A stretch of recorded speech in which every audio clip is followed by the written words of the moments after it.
Hello YouTube, this is the Dbtgamer show, episode 155. Now a few months back, just before the Metal Gear Solid 1 Let's Play, I reviewed Sonic Rush 1 for the DS.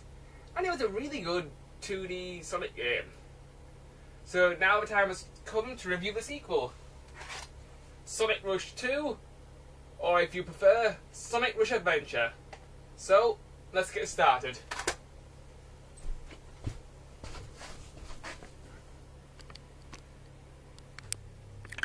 Okay, that's my camera setup, so let's start reviewing this game. Now, Sonic Rush Adventure is a very good game. The story for this game is pretty simple, from what I remember. Basically, Sonic and Tails, they're in the tornado one day, and they're flying around over the ocean. And a freak storm hit comes out of nowhere. And this storm basically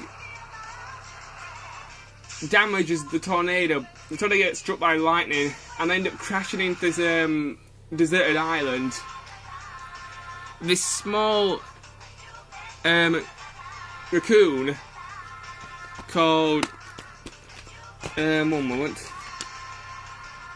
Marlin finds a wasp on the beach and wonders who they are and where they came from. Eventually, when Sonic and Tails come to, they tell their side of the story about with the storm and everything. And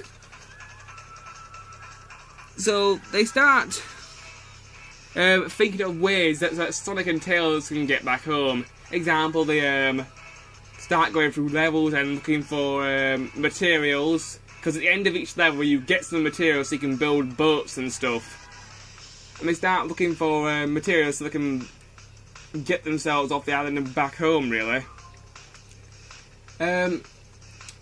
Towards the middle point of the game, you meet the villains. There's this weird character who looks kind of like a shark and also has a strong resemblance, I think, to Metal Sonic, called Johnny. And throughout the game, you challenge him to races on jet skis where you compete for Chaos Emerald. There's also one more bad guy who's Johnny's big boss, I suppose. And this guy is a pirate dude who kind of looks like a...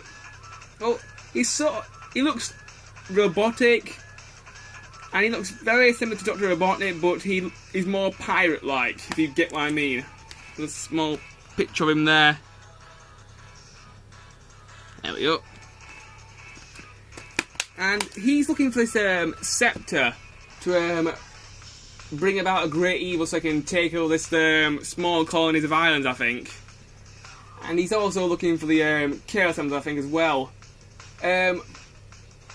This is a little bit of a spoiler. Towards the end of the game, Dr. Robotnik starts getting involved, and he basically comes at the last minute, steals the scepter, and builds a giant robot to so that he can have the Chaos Emeralds and take over the islands. Talk about a last minute bad guy. When I got to this point in the game, I was pretty much convinced that Dr. Robotnik wasn't in this game, and the main bad guy was the evil pirate.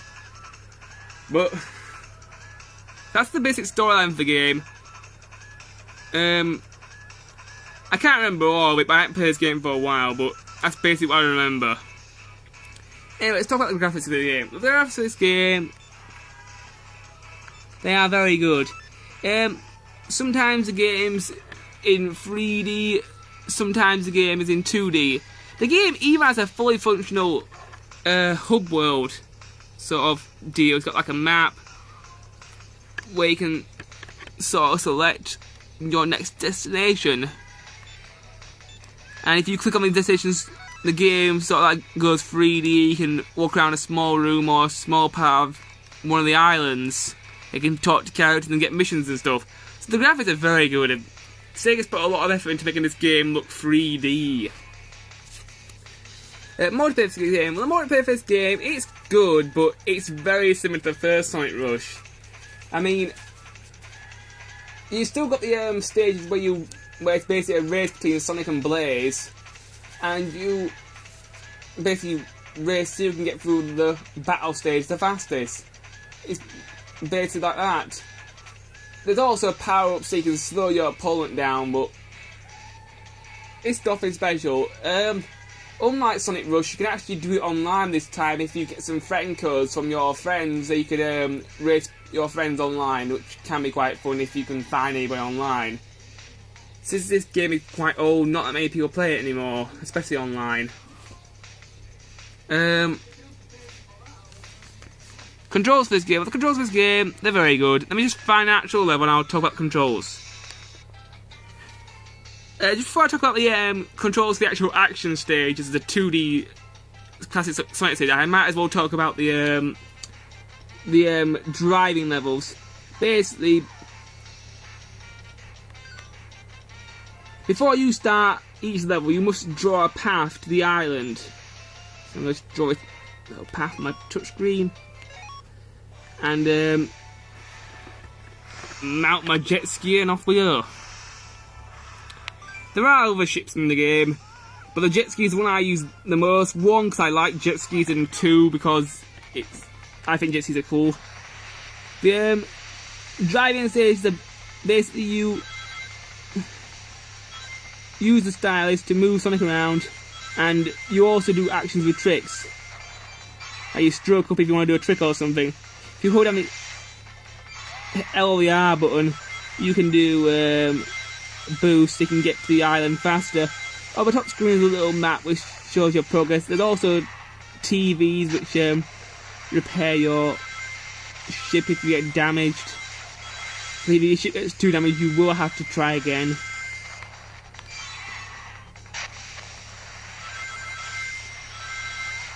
It's a very simple driving stage, it's very easy. The other driving stage is basically a compiled of touchscreen minigames with the other ships. Like the submarine one, you're touching enemies and launching torpedoes at them until you get to the island. The paddle steamer, you launch the missiles at the enemies. And so the ones where you're shooting the enemies are very, very similar. Anyway, just give me a moment to find an actual standard Sonic level.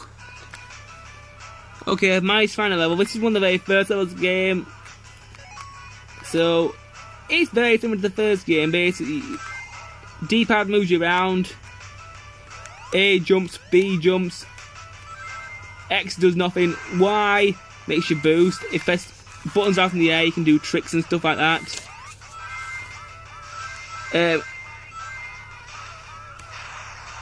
If you're playing as Blaze, she can hover, press jump and R. I'll talk about Blaze later in the review. But she controls very similar to the way that she did before in the original game.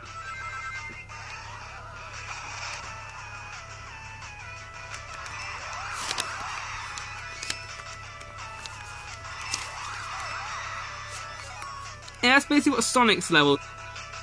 And that's basically what Sonic's level is like. I'm going to talk about Blaze for a little while now. Okay, I'm back now, YouTube. I'm going to talk about Blaze's stage now.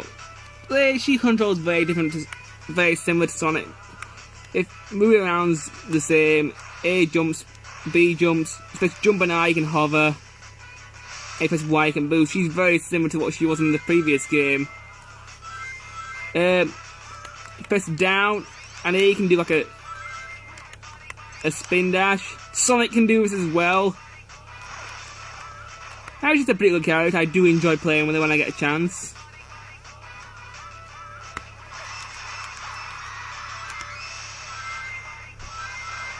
The game constantly switches from bottom screen to top screen, which, like it is Sonic Rush 1, it's a pretty good effect, I suppose.